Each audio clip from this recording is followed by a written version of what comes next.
That's him. That's him. That's the guy. Yeah. And then later you're gonna fight Godric the Grafted.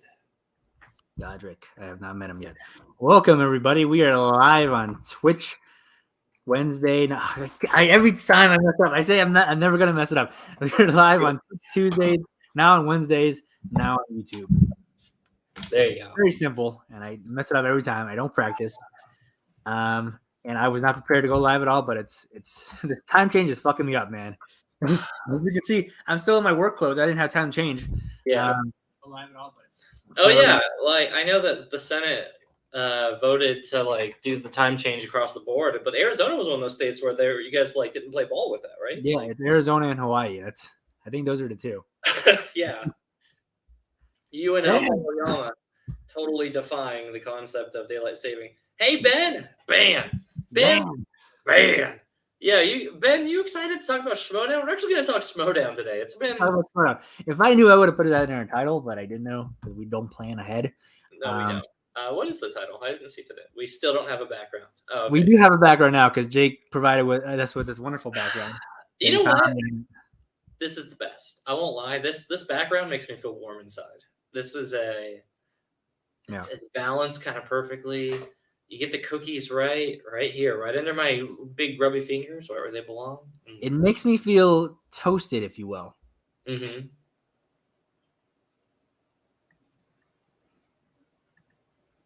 Okay. Why are we making more fucking no-chill episodes right now?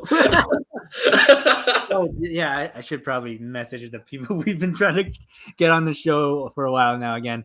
Yeah, we did what we do, which is we're like, okay, we'll come back to it. And I'm going to be honest with you, this whole publicity for him thing is kind of killing my motivation because I want to put in the least amount of work that I possibly can. I agree. We thrive on doing maximum amount of content that we enjoy with the minimum amount of us actually doing real work. Yeah. I mean, don't get us wrong. Like I actually put like real work into the writing of the jokes and everything. Oh, for sure. To people to like get them on our show. That is just too much work. Yeah. Yeah. So we'll get there, but we got some people who we don't have to go through the PR firm for. We got one or two lined up, so we can get some freebies. We'll get some freebies before then. Do we? We've got two. One we've got to follow up with in our Twitter DMs, and then. Well, yeah, but that one, it's kind of tricky because there are certain people that we would need. I would think. No. And that one, no, we don't. I think we do. Right? If you've seen the last, I'll tell you right now, I'm not. So. Okay. All right. Well, we can't really get in trouble for it. They would be the ones who would get in trouble, so that's on them. Yeah, that's on. If they say, "Hey, you need to do so and so," we'll be like, "Okay, we'll follow up." But if they don't, good. Wilson, nice to see you all in the number one fast food establishment. Will McLean, you know exactly what. Will McLean. Thank you so much for saying that. I know you don't mean it, but appreciate it nonetheless. Well, was it Will that you saw at the movie theater with? No, that was William Harold. Harold, that's right. Okay, so yeah, I knew it was a Will. But Will McLean. Guys, you guys want to talk Schmodown? It's been like, when's the last time we talked Schmodown on this channel? For the record. Well, Megs has been doing it every week, but besides that, well, we have been talking. Like, we specifically, since the last no chill, I guess, August. Ooh, really? Yeah. Surely it's come up since then. I don't think it has. No. Man, we got to milk that content. We talk about Spectacular. Yeah, we talked Spectacular and stuff like that. Yeah. So it's not been that long. I was like, no, it hasn't been since August. That's too long. Okay, let me just tweet out that we're talking Schmodown. It's called action. We're actually covering Schmodown and then in our thoughts on T-dubs. Okay, I did have like a few topics I wanted to talk about just in case we needed something to talk about. But yeah we can talk Schmodown and we'll fill in the gaps as we go. I want to do some we'll do other stuff along the way. I'm getting excited for free for all. Ben, you know what? You're right. This is the Wild West of Schmodown again in a lot of ways, which is a love-hate relationship with me because I wanted to do fantasy this year, but there's not an official roster per se. That's publicly available. There's also not an official commissioner for our league.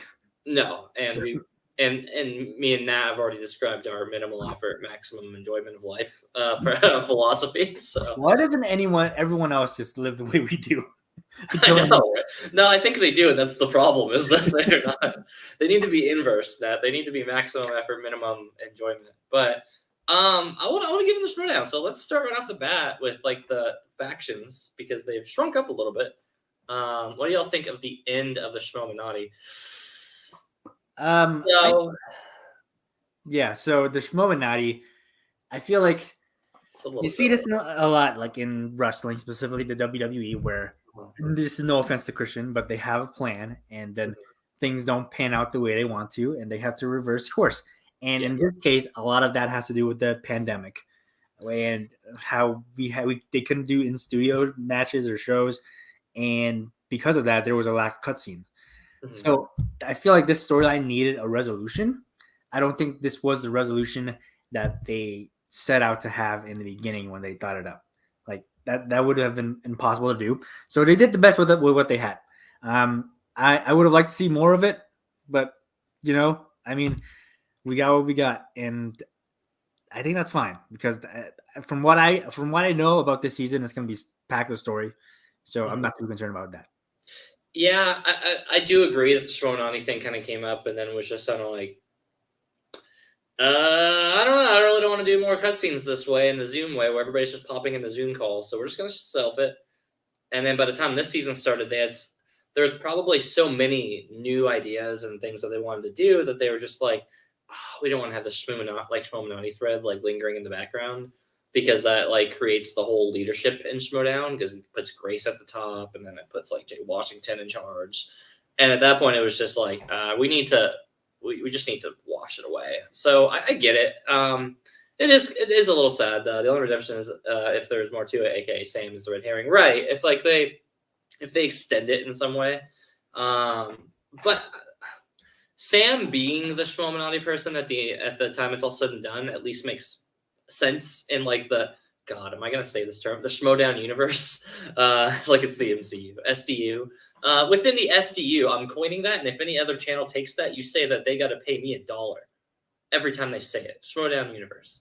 So in the SDU, it makes sense that Sam Wood, he retires out at the top, and then his like canon background is that he's a manager, but clearly he's not fulfilled enough, and that's why he's like not really at every match, and he's doing stuff there behind the scenes, and it's not because he's an actor working. It's because he's the Schmominati, and that's like his background thing.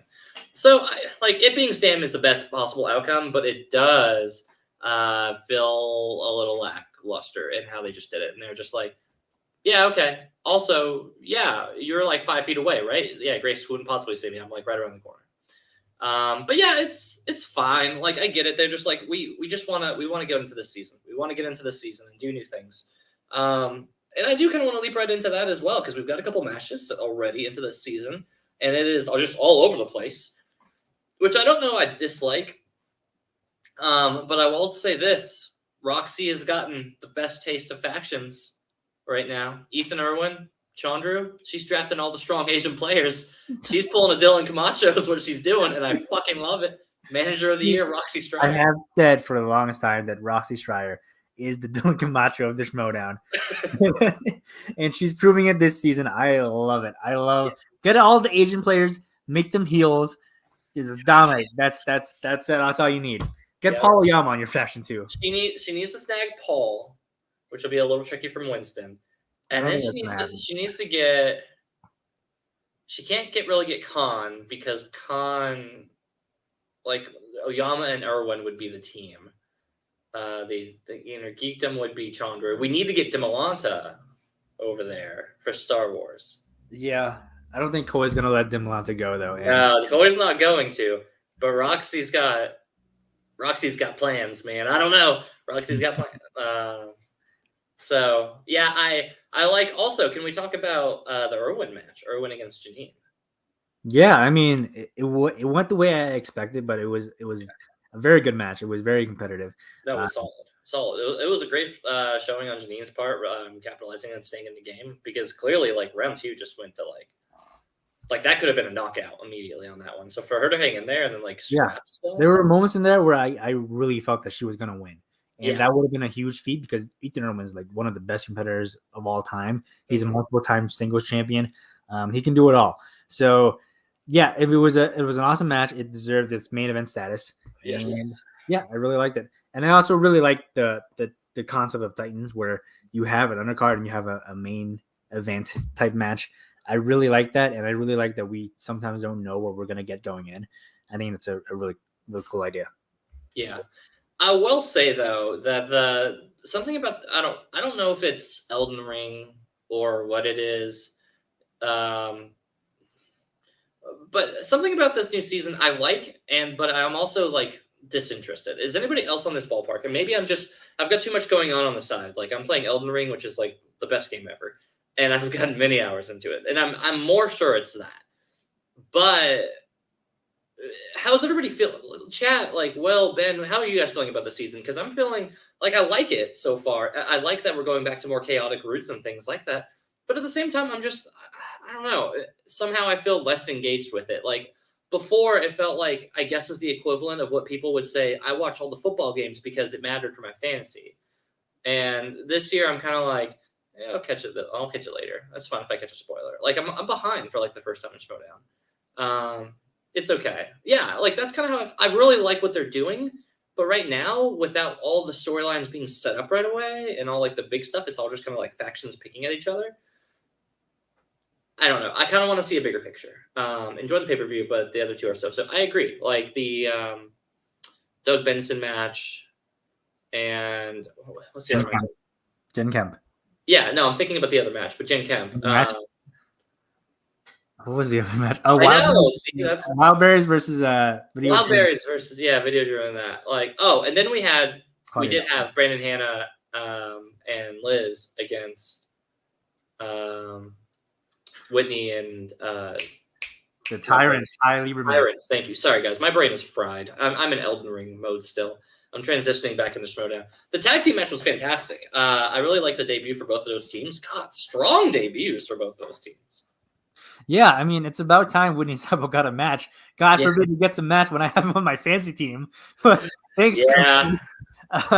Yeah, I mean, it was a really good match. I think that Ty and Whitney are just like perfect. That's birds of a feather. Like these are two umbrellas and a strong like tropical alcoholic drink, you know, I don't know, like an LIT or something. I don't know what drink calls for umbrellas. I think of LIT. Yeah, really good analogy there. I mean, it was a really good team. About this whole Brandon Hanna thing, I have very, very big thoughts on this whole thing. So let's get into Brandon Hanna, one of our favorites. Let's get into it, or as you like to call him, Zipper 2.0. He is okay. In this match, he doesn't feel like Zipper 2.0. Yeah. Yeah. I mean, this whole character, I just can't. I can't do it. Brandon Hanna's a really likable guy in real life. Mm-hmm. This whole character is so happy-go-lucky that I feel like he's secretly a heel who's putting on a mask of a face. You know, okay. So if you're a wrestling fan, here's an example for you. Here's a really, really deep cut. Before Sammy Guevara signed with AEW, he had this gimmick of he was a super nice guy, super friendly, and he would have these conversations with people, and they seemed like they would get along. When he leaves, they're like, "Oh, I hate that guy." So he was secretly a heel, acting like a babyface. Yeah, and I kind of like that for the Mercs, which I don't think they're gonna go with, but that's how I see it. That's how I perceive that this person is not a good guy. He's putting on an act, and I don't buy it for a second. If this Brandon Hanna was at a party, I'd be like, this dude. Can I just say something? We're gonna ban Danny Cost. Yeah, Danny Cost banned. Actually, no, I can put him in timeout. You can put him in timeout. Yeah, that's right. Oh yeah, we're on time. I just put him in timeout for 5 minutes. Oh, Danny's gonna blow us up in chat. You fucks. I mean, Coy hasn't heel edged to himself, right? Like that's the thing. Like Coy's not afraid to throw some shade in there, and I think that really translates for Hanna. But you're right. If like this Brandon Hanna was at a party, I'd be like, I don't trust this guy. He'd be like, yeah, I got you, man. Come on in. And I'd be like, I don't know if I do. Like, I don't. He has that suspicion. Although I don't think it's gonna follow up with like him being like eking out little bits of heel along the way. Although I think that'd be way funnier. I think he's trying to go straight face with it, and it's just like it's too over the top, right? Like he's so far. It's like here's the scale, right? Like it's like a curve. Like here's the heel side and here's the face side. It's like all the way over in face territory, but it's starting to curve back under a little bit over into like the bottom half of heel. Like if it's a circle, it's like curving over to go back into heel a little bit, but it's going through all of the extra face to get it. But it's funny, it's goofy. I like it is very funny. yeah, which is I think on brand for Hannah. I think Hannah needs to be like a little bit of a goofy person. Yeah, I'm not saying I don't like it because I do. I really, really like it. I'm just saying I don't buy this whole act. No, I agree. It feels, which is so I feel so bad to kind of make the comparison again. It feels like Bateman again whenever he goes heel or whenever he went face, right? And he was just like, "No, I'm cleaned up, guys. I'm a good guy," and I'm like, "No," but I believe him more than I believe Bateman for being a face. So I'm kind of the opposite. Like I believe really. At least for the first time when he showed up to the live event in Brooklyn, like that Bateman, I believe was a face, and then he kept like poking at his opponents, like, okay, this man is not a face. No, this man, he can't help it, right? Like, Hannah, I think we both know by nature is like actually a genuinely sweetheart dude. So like, although he can turn the like shade on, he can be a dick if he wants to. I think it's just that it's so incorporated into like his fake persona at this point to have like an ego and like have that like heel confidence that it's just kind of like it's protruding out of his face. I agree. Like it's if you put a porcupine into like a knapsack or something, right? Or like a bag, then like the bag falls around it. You know it's a porcupine underneath it, but it's got a bag over it. So it's like what's in the bag, but you know it's a porcupine. That's Brandon Hannah's heel. You're like, I know there's a heel inside, but he's wrapping it very good in trying to be a face. But there's a porcupine there. It's gonna poke you. You're just on fire with these analogies today. My analogies are so shit today. No, I mean, it makes sense. It makes sense what you're saying. Yeah, as long as it makes sense, that's what matters. Because my brain is not here. But yeah, so I don't know. It's interesting. This upcoming weekend, we have Bibbs versus Chance, and then the Barbarian versus Sam Levine. Danny, timed out. I timed you out on Twitch, and wait, hold on. Did I time you out on Twitch or did I time you on YouTube? Has it been 5 minutes already? Surely it hasn't been 5 minutes already. Another 5 minutes. No, yeah. It's a different default user, so he's just typing it in from a different chat. Like, yeah. See, that's what I was confused about because it was a different avatar. Yeah, this is his YouTube. It says New Jersey. What does that? What does that mean? So we've got Bibbs and Chance, and Sam and Barbarian. Who do you got? While I unplug and replug my camera with the potato quality. Be right back. Bibbs and Chance versus, and Sam and Barbarian. Yep. See, this is a tough one because like I don't like to get into the business of picking winners because like some of these people I actually know. So I'm friends with Chance because we live in the same city. And also William Bibiani follows me on Twitter.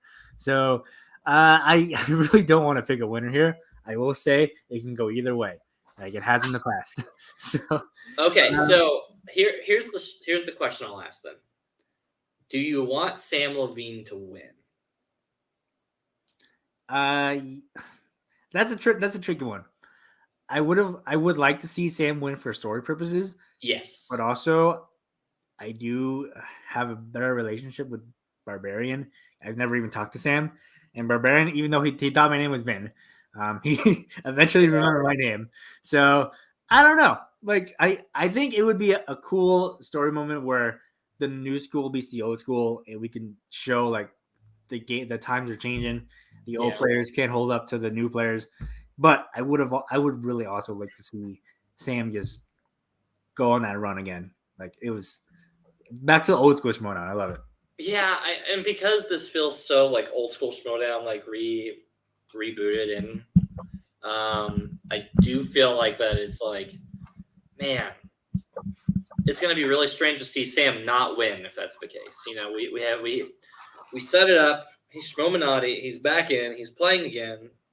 And then if he just doesn't, that's a big L. I don't know, guys. Chat, what do you think about that? Would it be kind of almost a waste to have him lose? I mean, obviously he's going to get other opportunities. He'll be in free for all. He'll get other matches. They'll set him up for another way to get back into it again. But at the same time, you gotta let people shine. You can't just make this the same season if he doesn't hit it on the one and done.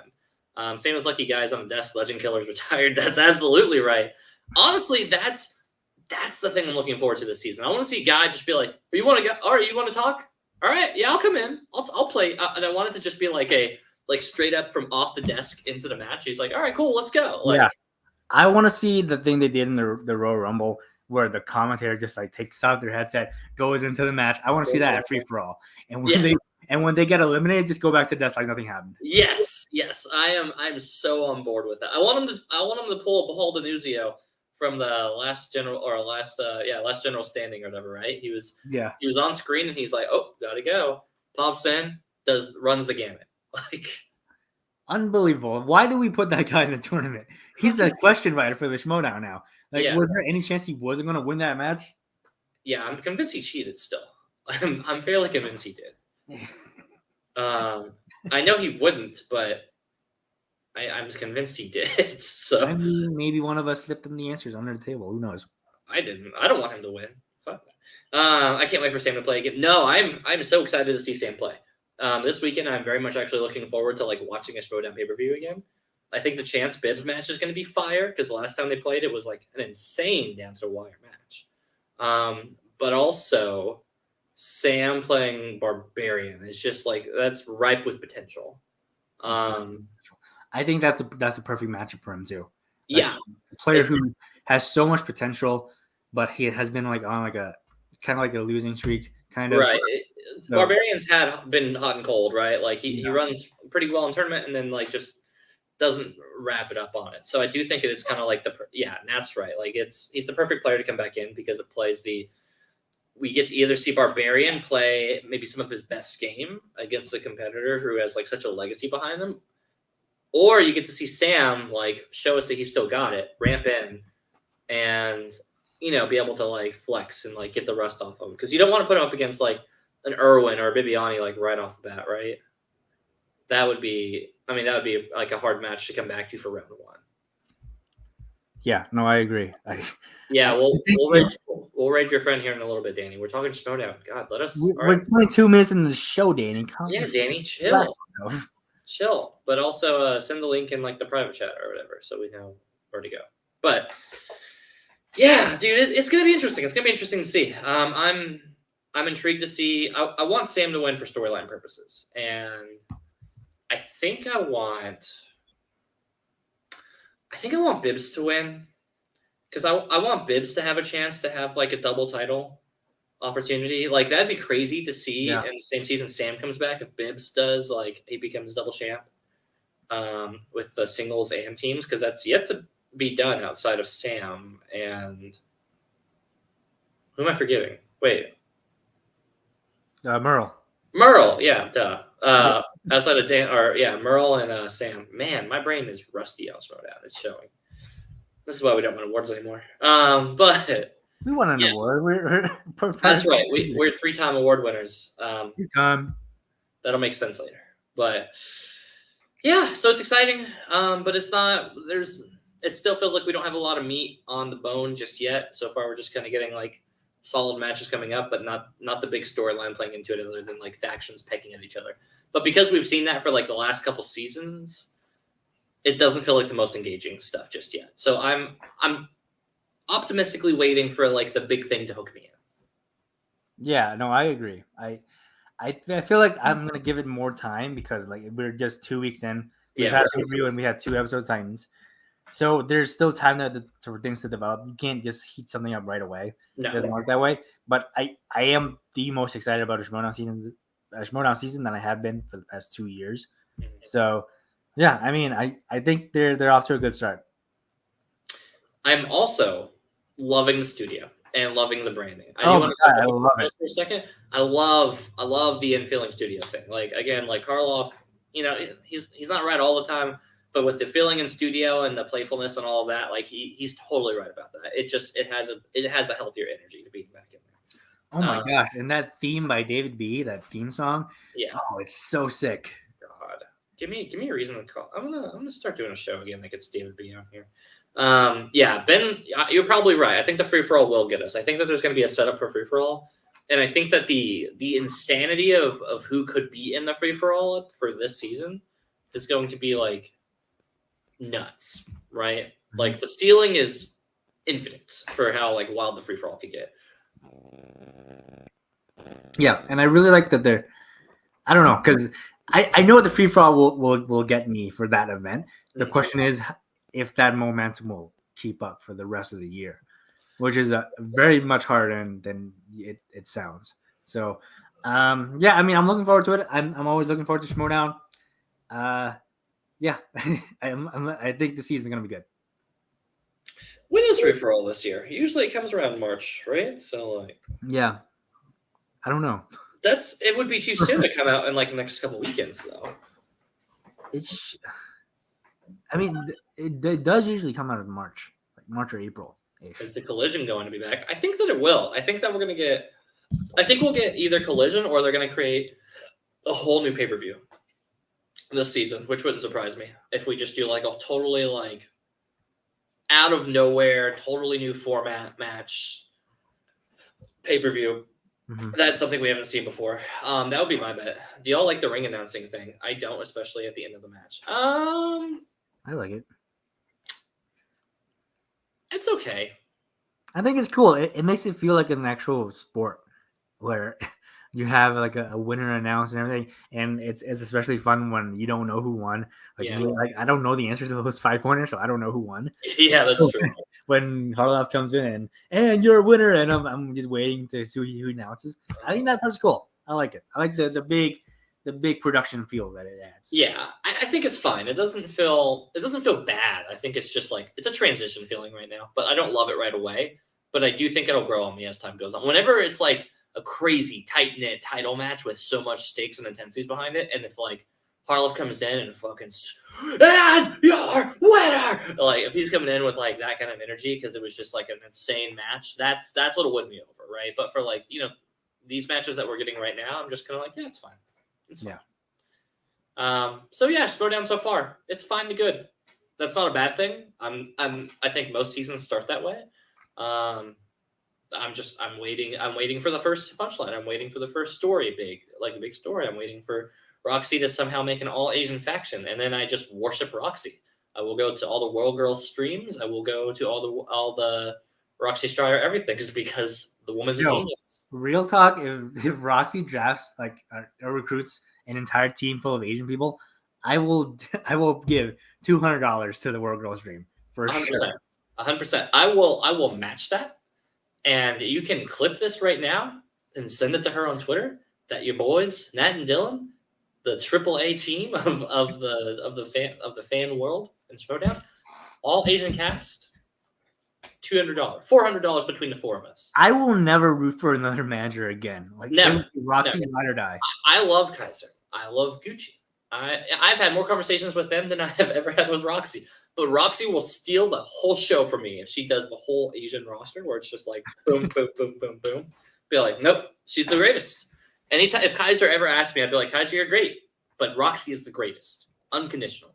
If she recruits just one person who's not of Asian background, who could be white, who could be Latino, who could be black, I don't care. If they're not Asian, then the deal's off. Can't do it. Deal's off. Can't do it. Balls in your court, Roxy. I know it's kayfabe and story, and you only get to control so much. Balls in your court. All Asian cast. Will there be a special AAA episode with Roxy? Hell yes. We will have a full-on AAA reunion again, and we will invite Roxy on and talk about how fucking good her faction is. And we'll break down all the stats and why that is clearly the superior faction. We will shill. If somehow Jeff Snyder comes out of retirement and is on the Stars, that will still count as an Asian person. Because that's true. We do count Jeff Snyder as an honorary Asian after his appearance on AAA, which is it's insane to think about, right? Like, why did we have him on the show? We were like, oh, you know who'd be good on the show? Jeff Snyder. Yeah. What an interesting person for us to have on the show. I don't remember how he did that. Like, I think it was just like, hey, Jeff wants like, was it like Jeff wants to get on the show or something? Like, I don't know. No, he did. Certainly did not.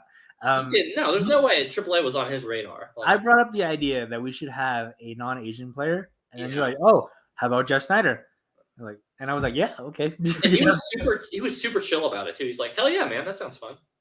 Yeah, he was really good on it too. So He was. I appreciate the banter we had with him on that Yeah. one. Jeff Snyder underrated. I love Jeff Snyder. I hate that he's retired in a season where the Patriots can finally come back. Like, I know. Okay, first of all, there's no fucking way that he doesn't come back for a Patriots reunion, right? The season is ripe here. There's going to be one of the fan favorites though. Yeah, JT is with Paul Preston right now, but I'm telling you right now, if that team starts losing, which honestly it shouldn't, because that's a pretty killer, dangerous team. I think it's time that Paul Preston starts winning. Paul Preston, I think, is going to start winning. Him and JTE, like, as long as the chemistry is there, dude, those are two wildly different spectrums of knowledge. I think that's like a killer team. Yeah, you're right. I think that is, and I'm not just saying that because JTE won me a lot of points on fantasy last year. I am a big fan of JTE. That being said, though, I think that is a killer team, and also I love Adam Witt and the faction he just put together. Calling a Snyder. Oh my God, it just dawned on me that Paul Preston is back on a team with Adam Witt. Yes, that's crazy. Yeah. Calling it right now, Snyder will be in free for all, says Ben.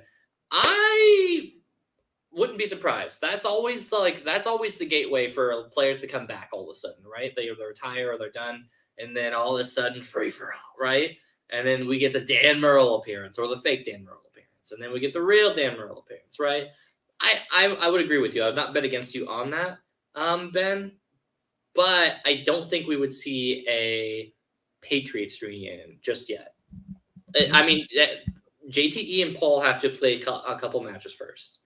And if they lose just 2 or 3, I would say 2 in a row. I think if we go 2 in a row and it's just washes, right? Not even if it's close matches. If it's just a wash, they're going to be like, Snyder, this is the time. Like, this is the time to be the Patriots.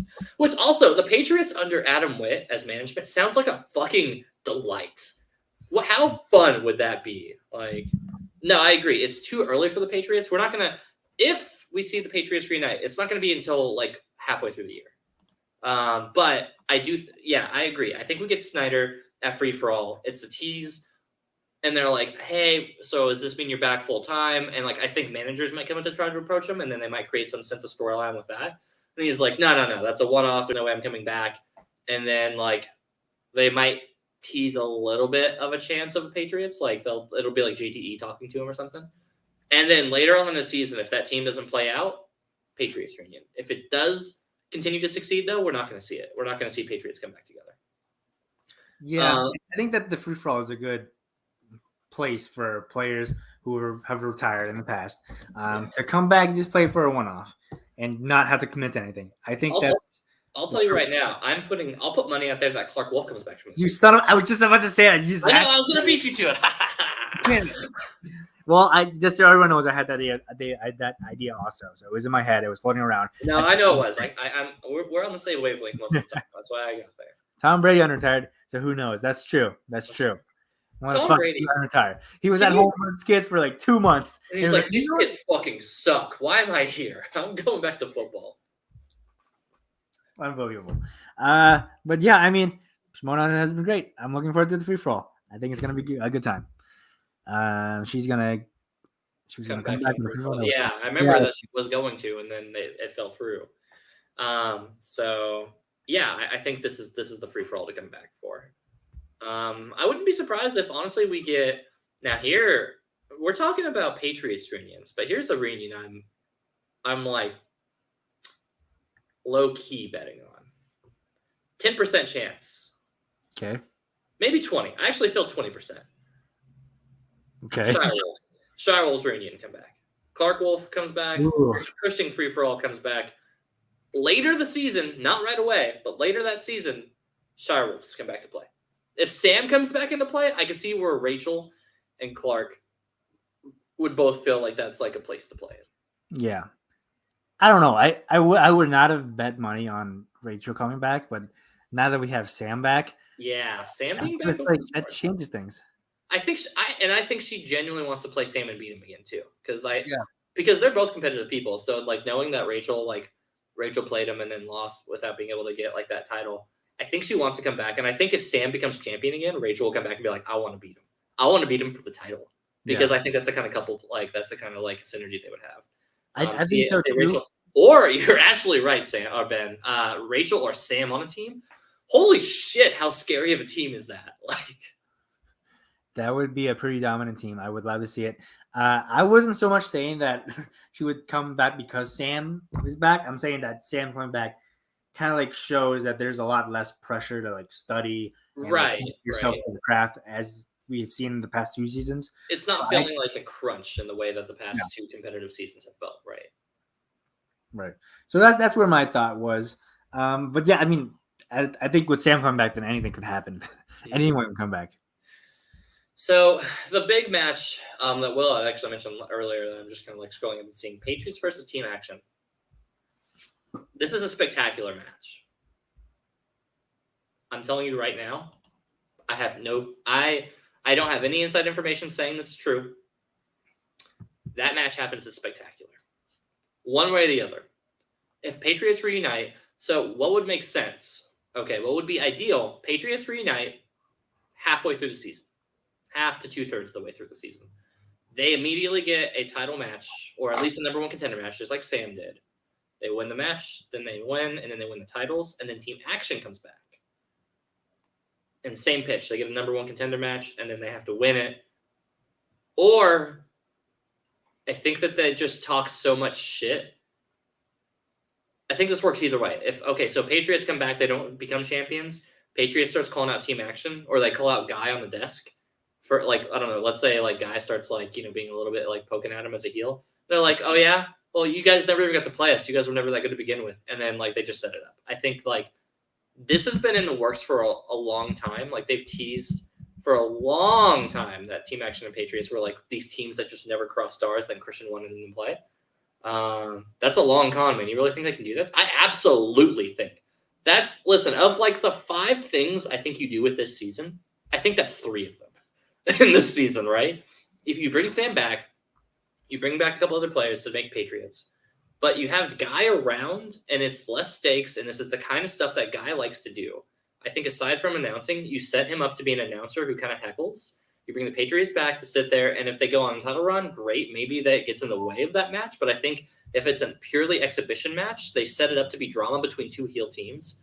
Ben comes out, and he's like, hey, that's my partner you're talking about. And it goes nuts, and we have a Team Action and Patriots match. But I'm not going to put money on it yet. But I'm going to remember in this episode that I said this was going to happen. And if I'm right, I'm the greatest commentator on the Schmodown history ever. I mean, that's just the fact. That's how it all plays out. Need a return on Matt Nost too, on my pizza owner cousin. Wait, need a return of Matt Nost. Oh, yeah, need a return of Matt Nost. Okay, never mind. Yeah, that'd be fun. Matt Nost coming back, like, almost invites Roca in a way, and I'm like, Roca just retired. Let's let him be retired for a little bit. I love Matt Nost. I think he's super fun. I think he'd be great to have back, but let him be retired for a little bit. We don't want to bring like everybody from season 3 back. We're not bringing back everybody. We gotta have room for the new people. Right. We gotta let the new people thrive. We've got to have new stars kind of come in and play it out. We got to have Kevin Smith fuck some shit up. So Ellis had said in that episode where he was just like, so good. Yeah, Ellis's joke on was just, wait, what was the movie that he botched on? Was it Scary Movie? Scary Movie. He's like, scary movie. Or if I'm Kevin Smith, scary movie. 3. Alice's joke on that was so spot on. It was fantastic. It was so fucking good. It was so good. I love Alice. I expect Roca to show up as a manager by mid-season. I kind of hope he doesn't. I really hope he doesn't. No, we're kind of, we're not the biggest fans of Roca around here. That may be a secret amongst everyone. But yeah, I'd just be fine if Roca didn't come back. Give him a season off, right? Give him a season before he tries to come back as a manager. Because we've got all these other predetermined ones. I want to see a new manager that's like not any of these former big players. I think retirements have to mean something. Yeah. And by that, I mean they have to stay away for at least a year. All right. Give him a year. I bet 1 he year. comes back. That's all I ask. Like, and honestly, that contradicts things because Snyder just retired, so that would say that Snyder retired for a year. But Yeah, but Matt Snyder's different. He gets a pass. He's Asian. Snyder retires out of anger and frustration because he's that kind of player and he's like that passionate person. So it's one of those things where I'm like, he retires, but I expect him to cool off after like a set period of time, and he's just like, yeah, I'm gonna come back. I'll come back for Patriots. I'll play. If that's no stakes, if I'm not like letting down a faction, if I'm not doing that, I'll come back for it. Sure. Like Snyder's a person who needs to calm down, and he'll come back around. Roca just got the Yodi Award for retiring last season. Take a year off, Roca. Take maybe 2, maybe more. I don't know, but definitely at least 1 year. If he comes back too soon, it feels cheap. It feels like Brady. Feels like Brady. 2 months. Mm-hmm. I wanted to make a joke earlier. I didn't get to because we kind of kept talking. But Danny says, "I'm back," and then he says, "Where was it?" He says something snarky. That's eating fresh, and I was gonna say banned, but you know what? This was one time, Danny. You get a pass one time. Will says Snyder low-key is my favorite player ever. I won't lie, Snyder is probably in my top 3, which is like insane to think. But Snyder is notoriously like he is such a distinct player. As a heel, he crushes it. As like just a passionate player, he has it. He has all the things I love about a good player. He's a solid player. He's a history of champions. He has talent to back his words. His heelness is always kind of like over the top. His antics are over the top. He is such a unique heel in the world of people trying to be just kind of like fast talking, like insulting the types. He just feels like he has action behind him, and I love how much he cares, even whenever it is to a detriment of him in certain times where it just feels like he's melting down. But there is something, honestly, for him to be entertaining, even in his big losses, is a sign of a great entertainer and a competitor. So I think Snyder really is like one of the top dogs for me. Yeah, there are certain like heels where you know it's an act. Like you know they're playing a character. Yeah. With Snyder, I think he's just such a genuine heel in real life. Yes. He doesn't even have to pretend to be someone he's not. Mm-hmm. And that's the best kind. When you're just taking an aspect of yourself and putting it up to like 11. Yeah. I don't think he puts it up to anything. I think he's just himself. He's just think he's natural actually at an 8, and maybe he goes to a 9, like at most, right? Like, and that's not to say he's a bad person. It just says like Snyder loves talking shit, but that's like perfect. He's like MJF sort of. I don't know sports. Who's MJF? That's a wrestler. He's in AEW. He's probably the best up and coming heel right now. And so he's one of those guys who stays in character always. Mm-hmm. Never breaks character. Like on Twitter, he will like talk shit to fans and everything. So full method, yeah. Yeah, if you meet him in real life to like sign an autograph or something, he'll charge you like $100, whatever. And he's also from Long Island, so you know the type of person he is. Yeah. That's like, a very distinct person. So that's like New Jersey, except they have money. Yeah. No, I kind of love that. Yeah, that sounds like a very Snydery person. Like Snyder, I feel like would charge you money. Like I'd be like, hey Snyder, and like we've had him on the show. We've talked to him before, and he'd be like, oh hey man. Yeah, you're those fan guys, right? Like, I feel like he would word it in such a way that's like demeaning, but like is like playful. He flicks off kids at conventions. I think you mean flip off kids. Flicking off kids is something a lot different. That could get you in jail, but that's rich New Jersey. Yeah, says Danny. Yeah. Danny knows, expert of New Jersey. He knows what he is. Yeah. No. So I think that's so Snyder though. I can't wait. That's my. Or Snyder on the list for most people I want to come back. He's actually probably at number 1 because him coming back opens Patriots. Yeah. I would love to see Clark. I'd love to see Rachel. I'd love to see them come back. But Snyder's at number 1 for the potential it opens up for like the heel storylines and some of these like matches that never happened. Like this season, if you're Christian and you're writing it should be written like a what if episode of Marvel. You're writing like, what if the Patriots got to play team action? How do I get there? And it's literally like, here's the goal. It's team action versus Patriots reuniting. And here's all the beats you need to be like filling in to get there, right? I think that's true writing. And if that's not how it's done, that's how I would do it, which is not saying it's better or worse. And I'm not saying I'm an excellent writer. I'm just saying I could be hired. I could create a storyline. I could put it together. Let me do it, Harloff. Let me do it. Let me just have a season. One season. What's the worst I could do? Honestly, I think that would be a really good idea. I think the two of us are comedic geniuses, Yeah. and I would love to see us involved in this mode in any capacity.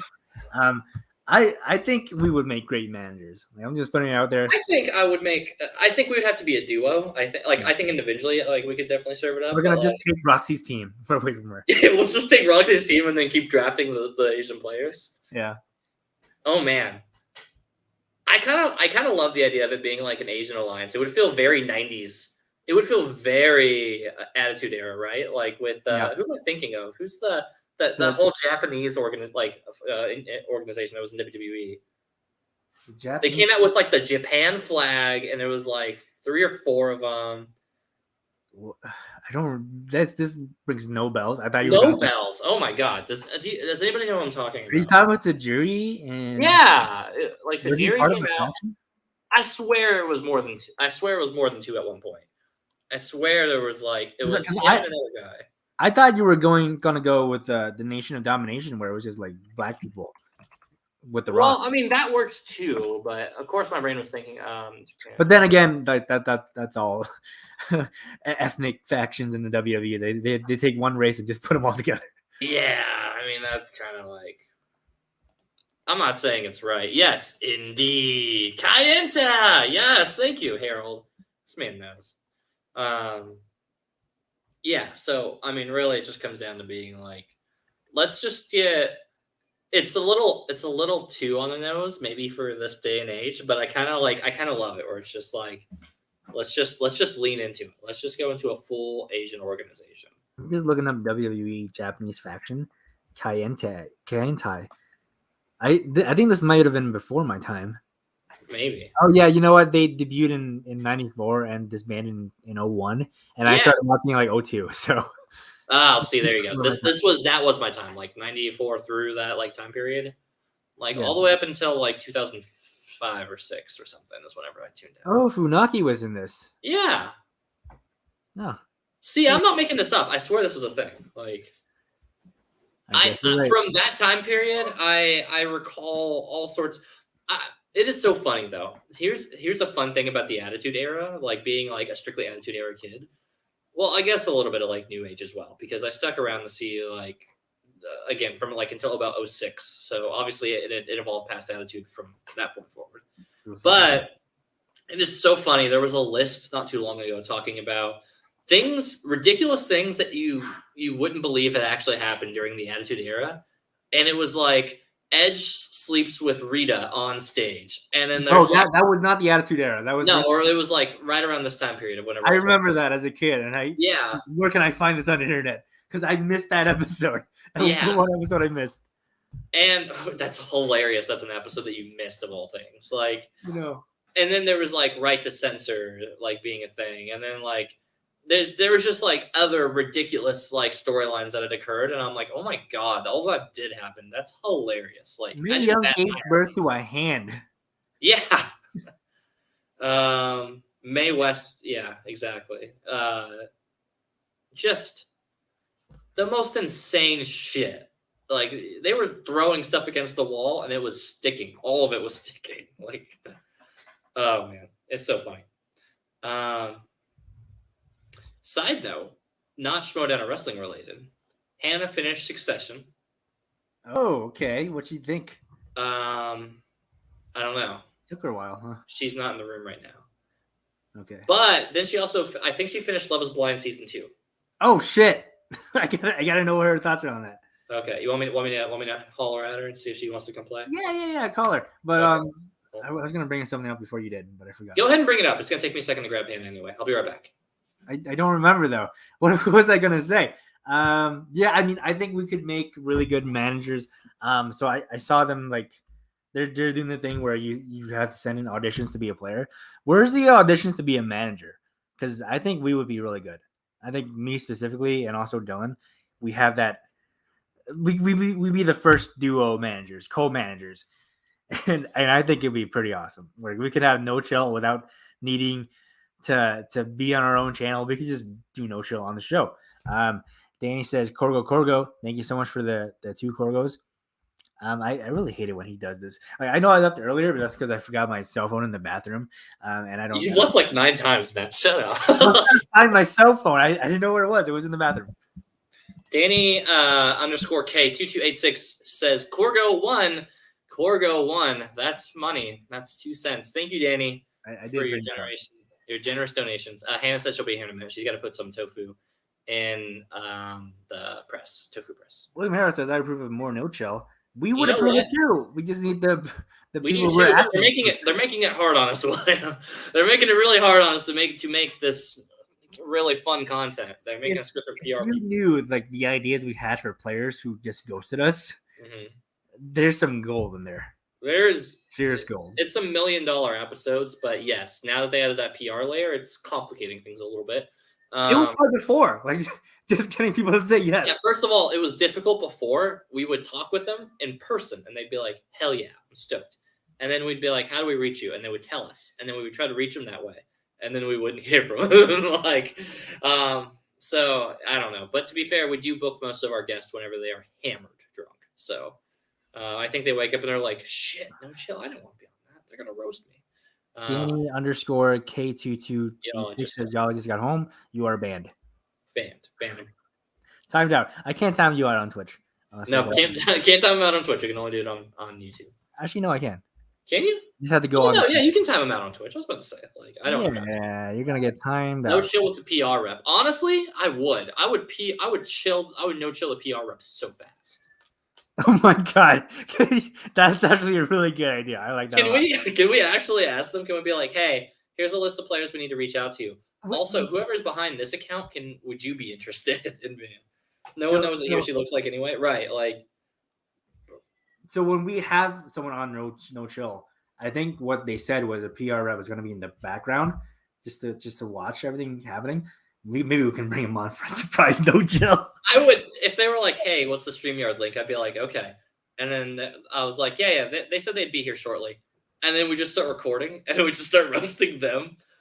That would have to be the last one. If we did that, there's no way they would never let us have another competitor on this channel. Like, everyone else at Call Action would be so mad at us. They would be furious. They would be so mad that we would never be able to have like people on the show anymore. We would get. I want to do it because I think we would get a very strong hand slap. But like Paul would come in and he'd be like, "What the fuck did you guys do?" Because he would hear it from Christian, right? Like Paul would hear it and he'd be like, "What are you guys doing to our show?" And we're like, we're putting out the best content we've ever put out. That's what we're doing. You know what? I'm just gonna say it. I don't like the direction that Call Actions have been heading towards, where we're a lot of us are now C2A shills.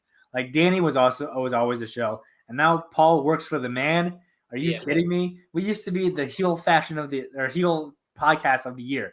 Mm-hmm. We got to get back to that.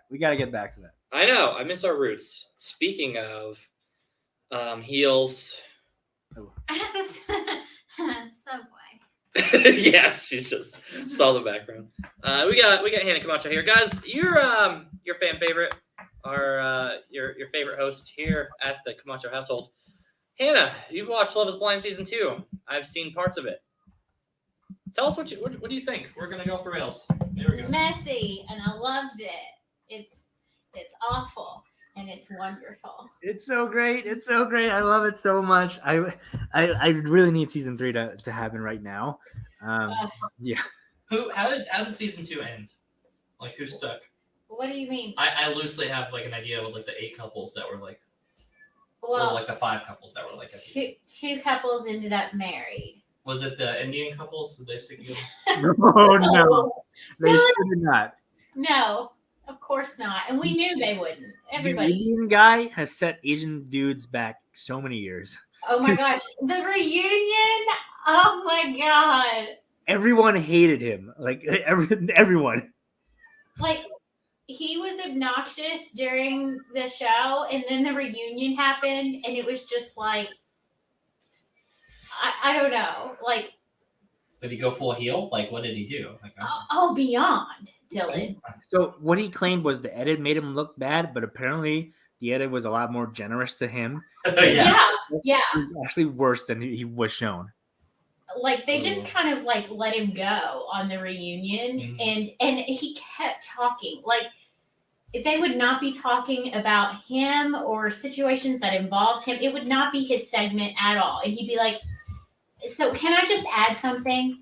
And he would just be constantly adding his 2 cents where it was just not wanted, not no value added whatsoever, just inserting his assholery as much as he possibly could. And he would say at one point, he's just like, I think I speak for the majority of people. And everyone there is like, no, you speak for absolutely no one. Just like, he's just, oh my gosh. And then Shane just looked like the entire reunion looked like he was the most tortured soul. Is that the on coked the out entire- blonde? Sucks, man. I hate Shane. Yes. He's just like looking like he's the most tortured soul on the planet. He's been gaslighting Natalie for like the entire show. It's just so bad. I hate him. So manipulative. I hated him less after the reunion. I do think I that hated him more. I actually hated him more because like you can tell he was trying to like, hey, like look at me. There's two sides to every story. Like I had it bad too.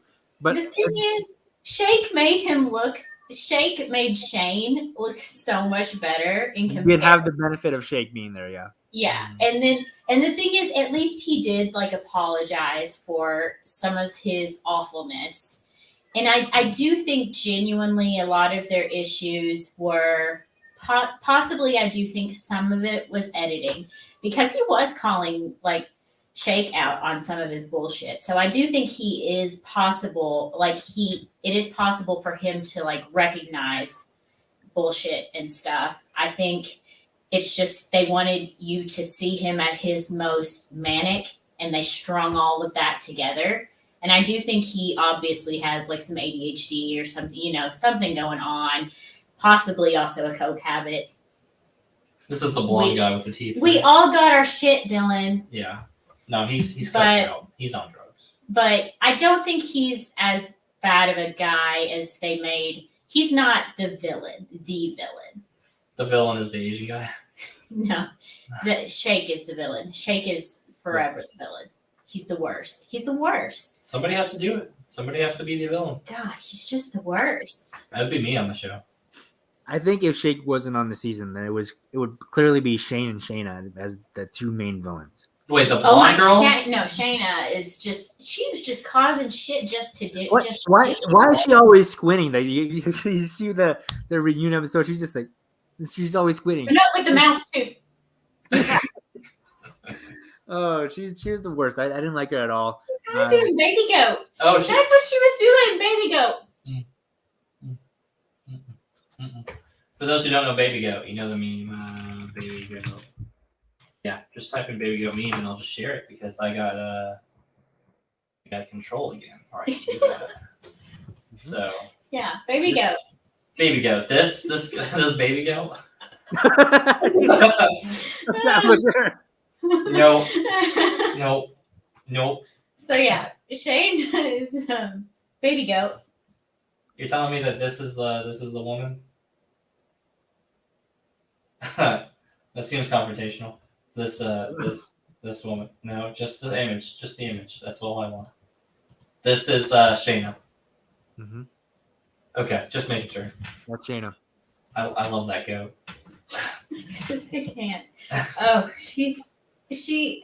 and then to come into the reunion and be like, oh, me and Shane, we were never more than just friends. And I'm like, then why were you stirring up so much shit the whole time? Girl, come on. Oh, girl, come on. Yeah, I hated her. I watched it for like part of the episode. She was awful. She's pretty terrible. Not as bad as Shake, but she was the one that was making the vegetarian eat meat, right? Well, she didn't make him. Well, no, but like she was like. But he ate meat. She was like talking shit about how vegetarians aren't real men. Yeah, that's toxic. That's toxic femininity right there. Yeah. And then he like ate meat to like prove something to her, and he'd been a vegetarian for what, like 8 years or something. And I was screaming at the screen. I was like, "Don't do it, guy! Don't do it! Don't give your V card to her." Says Hannah. Don't lose your. Oh. Which was also because I really didn't like Kyle either. I thought he was like super cringe. He was just like he came on too strong the entire time. Like when he like tried to profess his love for DT, I was like, oh, what are you doing, guy? Just sit down. This is not the moment. What was that like shoehorned mess? They just kind of skipped over it. Like no one's gonna talk about how he just like did this. Thing is, you could tell he was like waiting to drop it, but the rest of the reunion had been so much of a train wreck that everyone was just so fatigued by the time it came about. They were just like, "Oh, really, Guy?" Yeah. Like it just. I can't. I was texting my friend while I was watching reunion because she watched it well before I did. I didn't get a chance. I was my friend Katie. Oh. I was just like texting her as it happened, and then like, and she was just like, oh, just wait. She's like 5 more minutes. She's like, because it was like before Vanessa like went on her like big thing and really like came down on Shake, and she was like, and she could tell I hadn't gotten there yet, and she was like, give it just a couple more minutes, just wait. And then Shake, he was like, I'm not attracted to any of the women here except and that's when I was just like, I literally had to pause it. I turned it, like I paused it at that point and went and got some cookies. And I was just like, I need a snack. I was like, I'm going to process this. And the way I'm going to process it is with some cookies, some little chocolate flavored biscuits. First of all, thank you, Danny, for the 100 bits. Second of all, he shot his shot with Vanessa Lachey. With her husband. He was right there. Nick Lachey was sitting right there. And he's like, do you know who I'm Nick Lachey. You know what? I didn't see that, but I appreciate you miss 100% of the shots you don't take. It's like, I'm not attracted to any of the women here except for Vanessa. Except for Vanessa. And Vanessa's sitting here, and she had just like gotten done like tearing into him. So I'm getting a work call. I need you to do the vamp. Sorry. All right. So she ripped his asshole wide open, Dylan. Wide open. Let me get that. Oh God, I don't know how to do the banner. Well, one sec, guys. I gotta fix the banner. What? We're gonna put it away for a second because it's the Dylan and Hannah show right now. Well, sorry, the Dylan and Hannah show right now. Fun fact: the most popular dog list was recently published. Did you know this? What do you mean? Most popular dog breeds.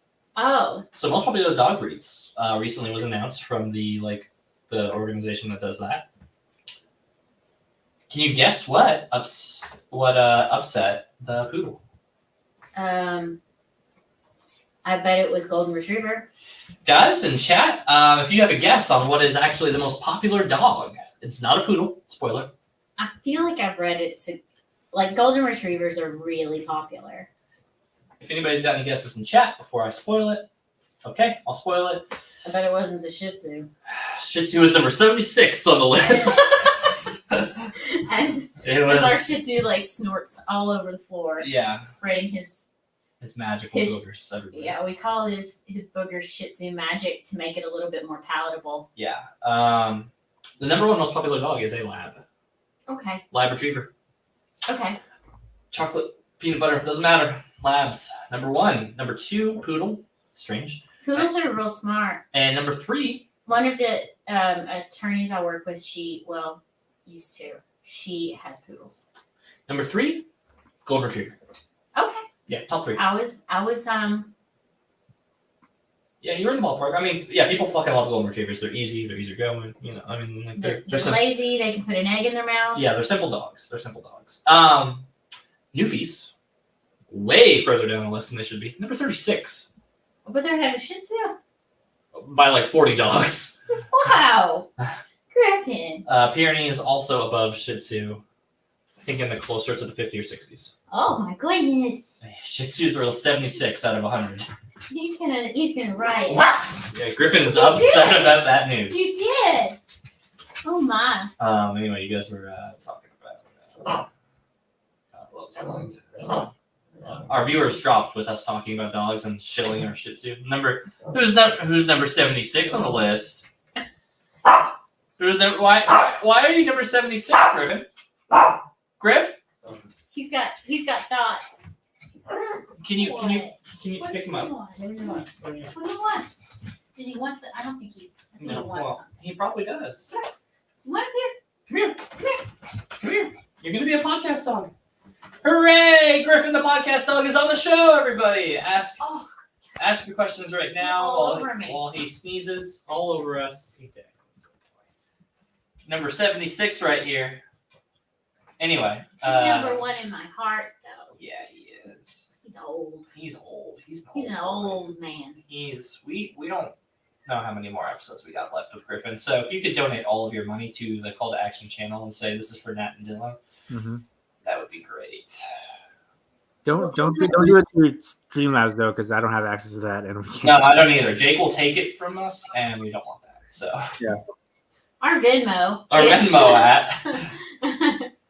Yeah. If you want this sweet boy to make it more episodes, that implies we're gonna kill this dog. That's about. No. This episode is brought to you by PETA. And anyway, so is that all you guys' thoughts on Love Is Blind? Is that it? Oh, I have so many thoughts. But I can talk about Love Is Blind for forever, but I don't think that's probably the best idea for our show. we should really at some point just go episode by episode. Rewatch. I need to rewatch it and write down my thoughts. What's the show I wanted to watch? Too Hot to Handle. Too Hot to Oh, Handle. yeah. I was gonna ask you if you've seen that already. No. Elden Ring came out. I only listen. I've got like several Oscar movies I need to watch. I need to watch all these Best Picture noms, and I got 3 more I need to watch for the acting categories, but I'm all set on the Best Picture ones. I'm like 6-7 movies behind on Best Picture, and the Oscars is when next weekend? Is it next weekend or weekend after? When are the Oscars? I know it's in March. I thought it was at the end of March, but I think it's the end of March. March 27th. Yeah, so it's next weekend. Oh my gosh, that is next weekend. So I've got 1 week to watch about 7 movies. 8. You're not gonna do it. I'm not. I got 1 week to watch Tick Tick Boom. I gotta watch The Last Daughter and Being the Ricardos. So okay. So hold on. We're gonna play the game. What Best Picture nom? What 2 do I not watch? I've seen them all. Okay, I didn't know your taste too. Here we are. We got Drive My Car, Belfast, King Richard, Coda, Licorice Pizza, Nightmare Alley, Don't Look Up, So I think you are not going to watch Belfast and Don't Look Up. Yeah. Okay. So I'm already not watching this, right? So 1, 2, 3, 4, 5, 6, 7, 8, 9. So 8 of these I need to watch. I'm absolutely gonna watch Coda. This is the one I was looking forward to. Which 2 have you seen? Dune and Nightmare Alley. Okay. All right. Yeah, you would love Coda. I think Coda. Coda. I know I'm gonna love. Coda is the one that is the last one I want to watch because it's gonna like keep me going. And I'll be like, all right, even if this one's or this. I want to watch Licorice Pizza just because I keep hearing so much shit on it. I just kind of want to be. I want to be in the loop. Drive My Car again is like a Japanese movie coming in, so I think that needs to be watched. Power of the Dog is the favorite, so I feel like you're gonna watch that. I feel like I need to, although it has one of the least interesting trailers. Nat, sell me on Power of the Dog. Is it as good as people are hyping it up to be? Yeah, it's really good. I don't want to say anything that gives it away, but it's very much a slow burn. And it's a very long movie, so if you have 3 hours to use up, this would be a good way to spend it. The acting is phenomenal. I think it was just so tense the entire movie, and I don't know, it had everything. I think you would like it. Okay. But if you have 3 hours to watch one movie, go watch Drive My Car. Yeah, is that a 3-hour movie too? It's 3 hours. It's the longest movie. Every movie is 3 hours. Every movie. You can't. No. If it's less than 3 hours, it's a TV show. Coda was 1:48 or something like that. Really? Something like that. Well, good for them. Good for you. How long? Good for you for telling a story in less than 2 hours. It's possible. Good for you. Yeah, I was waiting for Drive My Car to pop up on HBO Max because I downloaded a lot of them, and I know that Don't start Power of the Dog if you're sleepy. Noted. Don't start any of these if you're sleepy. Yeah. I hate to say it, but I feel like West Side Story is going to be what I'm going to be skipping over. No. I know I shouldn't, but okay. If I had to say, I love West Side Story. the movies I'm definitely going to watch: Coda, Drive My Car, Licorice Pizza. Those 3 are for sure because I want to at least have majority here. And then from order in my personal interest, it probably goes like Belfast, Power of Dog, King Richard, Those are all really good movies. West Side Story. Now, I actually might switch West Side Story for King Richard. King Richard's really good though. Could you retroactively go to the past and just not see Nightmare Alley and watch? I wish. Instead. I wish. Nightmare Alley. Didn't you have to do that in like 2 sittings? Yeah. Yeah. Okay. Yeah. Nightmare Alley sucked. That movie shouldn't have been nominated. That's an underrated comment. I don't know what that movie was even about. Tonight. I get what you're trying to do. I like Nightmare Alley. I thought the ending wrapped it up really. I thought it was dog shit. I thought it was a bad fucking movie. I remember watching you watch it because I was like trying to sleep. Yeah. And remember thinking it looked really nice. No, I mean, like, yeah, so, it has Guillermo visuals. I think the set design and all of that is. Isn't it nominated for something with like set design? Or something? I'm sure it would. So that would be. Yeah, I think that would be well. I'd give it that. I would give it that, but yeah. So you got to watch as many as you can, and next week we're going to talk about the Oscars. Our Oscar episode on T-Dubs. Yeah, I'll tell you right now. Here's how I end up watching these. I end up watching them if I beat Elden Ring this weekend. If I beat Elden Ring this weekend, I will watch many of these. Well, you got 90 hours in Elden Ring. I don't know how much time you've spent like grinding and stuff. I've only got like a couple more like 1 or 2 like in-game bosses, and then I'm like at the end. But then I'm going to explore and pick up a bunch of stuff because then whenever you new game plus it and you restart the game, but you keep all the stuff over, I want to have as much of that as possible. But I'm okay with like pausing that to watch a movie on that one. But I've also got to watch before Sunday Kingdom of Heaven. What is that? Kingdom of Heaven is a 2004 Ridley Scott movie with oh yeah. Oh, is that for your that's for the Effin' Podcast. Make sure to check me over at Effin' Podcast on YouTube, where me and a couple of my buddies review movies every single week. We spin a wheel. And some of them are real stupid. Yeah, some of our friends are stupid, and some of our takes are too. Yeah, some of his friends have real horrible taste in movies. Yeah, they're match made in heaven. So yeah. Shut up now. I have excellent taste in it. If you watched our episodes, you would be like, yes, I agree with Dylan. No, I will say that your taste in movies is good. Yes, better than one of his friends for sure. Like my taste in movies is good. We don't agree on TV, but yeah, that's it. Yeah. Oh, Danny says, "I want to watch The Worst Person in the World." That should have been nominated for Best Picture. It's so good. Should have been over Nightmare Alley. All right, so Nat, let's play a quick game and begin to wind down this episode.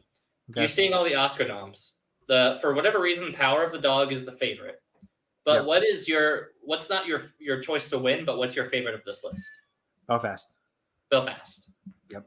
100%. Love Belfast. I saw it with Chance Ellison.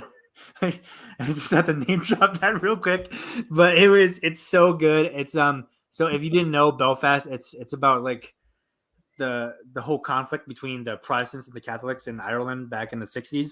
Mm-hmm. It's through the eyes of a small child, a little boy. Yeah, and it's framed in this lens of innocence, and like it's a very interesting perspective to show this whole real life event. So I think it was very well done.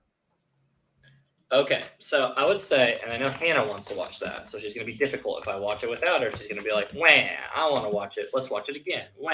So the next Oscar movie I will end up watching will be Belfast. I'll put that out there right now. Now, I will say right now, Drive My Car and Coda are going to be the last 2.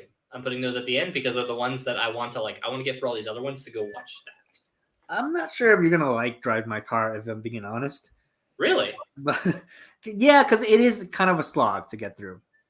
But I will probably watch that one without you. I don't feel like you're the most interested in Drive My Car. Or are you? I don't know. You watched all the trailers. I don't know. I like dramas. I like dramas, but This is very much a drama. okay, she might like that. So, all right, fine. Hannah, what's the next? Or how many of these are you watching with me? Because you're gonna throw a fit. Well, You're gonna throw a fit, and I gotta find time where I'm gonna watch it, and you want to watch it. You are the trouble. If I have to watch every one of these with you, we will not finish these this year. Like, I want to watch Belfast. I know you want to watch Belfast. You That said that was like your number And I one. want to watch Besides West Side Story. and I feel like Power of the Dog we've got to watch because that's the favorite. That's probably We've going to gotta win. I'm kind of in the middle. All right, so here, let's do this. Belfast, I think everybody seems to be hyping on it, so I want to start with Belfast, and then we'll go Power of Dog. Are you gonna watch? How many of these are you gonna watch with me, though? That's the thing is, when are we going to do this? This weekend. We're not doing anything else. We're gonna be watching. We got a baby shower. Other than a baby shower, but that's it. Okay. So, all right, we go Belfast, Power of Dog, right? All right. And then I've got to treat myself at a certain point because those two movies don't leave to me right away. Why not West Side Story? It's a musical. West Side, you know what? Sure, we'll go West Side for third. Because I think treating yourself to a musical I think that's a treat. Only because I think you're gonna have to bring yourself up after Power of the Dog, from what I've seen. Yeah, only because I've heard it is such a delightful movie that. Well, whatever. Content-wise is irrelevant, but have you seen West Side Story? I have no idea what happens in this movie. So, but I have heard that it is. I have heard it is such a delight as a movie. To the point. A lot of the movie is a delight. I'll say that much. Yeah. Okay. So listen. I have not heard a bad thing about West Side Story. Do you know what West Side Story is based on? No, I don't care. Don't tell him. Okay. This is gonna be like one of those like 30-year-old twists. I'm gonna be like, oh. I mean, you're probably gonna get what it's based on after you've seen like the first 5 minutes. I'm sure. Right, like very early on, it's gonna click for you. Okay, well that'll be a fun game for us. All right. Okay. And then I'm gonna take a break from this because if you watch 3 movies, you will not watch another movie for 5 years.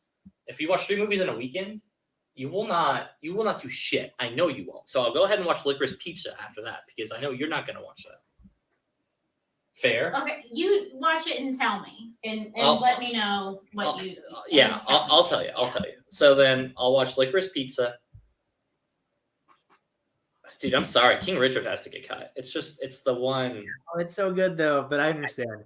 And then I'm gonna go right and drive my car on Coda. That's how I wrap. It's 1, 2, 3. Licorice Pizza. I do want to watch Coda at one point. No, Coda's gonna make me cry. Coda's gonna make me ugly cry. The preview. The trailer just like made me cry. Coda, honestly, with only having watched the trailers and knowing what I know about Coda, I want it to win. I want it to win. I think it'll be really cool if Coda won. I'm not personally rooting for it. It's not my favorite of the bunch, but I think it would be a really cool story. Speaking of stories, I need to tell you this story because I've been telling one of my coworkers to watch Coda, and so she was like, "Well, where's it playing?" It's actually playing on Apple TV, but I for some reason I had in my head that it was on Amazon, so I told her Amazon Prime. So she watched the movie called Coda, 2019, with Patrick Stewart and Katie Holmes, and she was talking about this movie. And she was like, "Oh my gosh, when she died," and I was like, "What? Someone died? Do I not remember this movie right?" And then she kept saying about this plot. I was like, "Are we talking about the same movie?" We were not. She watched a completely different movie with the same title. Giancarlo Esposito's in it. Yeah.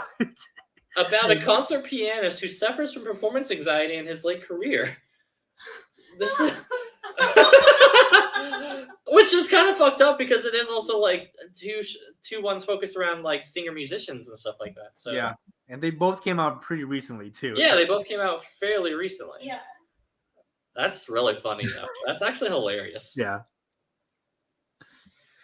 Okay, guys. Well, that's gonna be our show. We are at some point starting Saturday. So after a baby shower, we're gonna maybe fit one in Friday night, right? Or you have podcast Friday? No, I come back. I'm coming back from Nashville Friday. Though. Oh. Yeah, because I'm watching. I've got to go to the bookstore and buy a book for that baby shower because they want books. Oh, yeah, that's right. You just need to get him one of those. You need to order one of those Alice in Wonderland like pop-out books. Well, Those are the best books ever. We should give those to everybody who has a kid. yeah. And then order me one because I want one. I like them. They're very fun. I don't know if okay. I'm just gonna buy 5. You don't need one. I want one. Go I to want one in Ava's my house. office. I don't. Ava doesn't watch our show. So fun fact. This is how we're gonna wrap. Here's the wholesome moment of the night. Our niece, Ava Grace. Mhm. We're not gonna say her full name. You're not gonna go look her up. She doesn't have Facebook. She's 3. Look up a 3-year-old. Well, Nope. she's about to. She's about to turn 4. She's She's about to turn 4. Yes. So Ava. That's this many, according to her. That's this many, according to her. Aw. She's very cute. So, Ava, my niece, we were hanging out, and I had whistled in passing or something, and she was just like, "Unky D," because I'm Unky D to her. "Unky D, how do I do that?" And I was like, "Whistle?" And she's like, "Yeah." And I was like explaining to her, like teaching her how to do it, and she was like, like she couldn't like figure it out. She's like a dumb 3-year-old, right? And then apparently your sister. Yeah, she was just like driving around the other day, and they were doing something, and out of nowhere, Ava's just like, "Unky D taught me how to whistle," and Catherine's like, "What?" What? And so Catherine like messaged me, and she's like, "Ava said that Dylan taught her how to whistle," and I'm like. So I asked Dylan, I'm like, "Did you teach Ava how to whistle?" And he's like, yeah. I did. Yeah. So. And now she's a whistling champion. She whistles better than Hannah. Well, I can't whistle. See, so that's what I mean. It's not hard. But she just randomly remembers these things. Yeah, that kid is a steel trap. That was like weeks ago. She's been singing that song from Alice in Wonderland for 2 years Paint now the roses red. because she overheard me singing it in the other room. Wow. Now blue, not green, not aquamarine. We're gonna paint the roses We're red. painting the roses red. Red. Yeah. Yeah. She hadn't seen the movie, but Never she seen the remembers movie. the song and she keeps singing it. Hannah sung it to her, like, not even to her. She just said I was it like just aloud. singing it in the same area, and she remembered it. That kid's insane. That kid is already like awake, consciously speaking, at like 4. I think that's dangerous. That is dangerous. That's very. I didn't come online until like 7. I don't remember anything before then. I don't know about you, Nat. I remember things when I was 4. 4? What do you mean? I do too. You do too. Well, I actually remember things when I was like 2 or 3. No, I don't. We've had this conversation before, and you didn't believe me, but I do because I remember my old apartment, and I didn't move out of that apartment until like 4. No, I legit believe you and Hannah because I know the studies on this one, and I think it's just because I come from a trauma background that like most of us usually don't come online until 7. It is kind of fucked up to think that from ages 1 to 6, cute little baby Dylan just died in my brain. Like, objectively. That's our show, guys. Make sure to tune in next week for another episode of T-Dubs. We'll talk more Schmodown if it's interesting. And we're going to talk about the Oscars. We're talking Oscar noms. Danny, what's your friend's Twitch? You never gave Danny, what? Yeah, you never told us. Jasmine. You have like 30 seconds before. You've got 30 seconds. I got it. You got it? Oh, did he post it in like the Facebook group? Yeah. Okay. Everybody, hang tight. We're about to go raid Jasmine. We promise she's not an adult film star.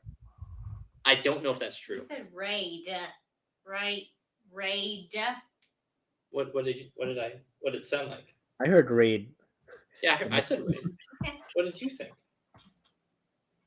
We're rating Jasmine. Everyone else heard too. That's in the that's what we call a Freudian slip on my wife's part. That's our show, guys. Make sure to tune in for And our 2 viewers on Twitch are rating Jasmine. Yeah. And then on YouTube, I want to close it out. We got more viewers on YouTube. Oh, cool. I want to see what Jasmine's putting out.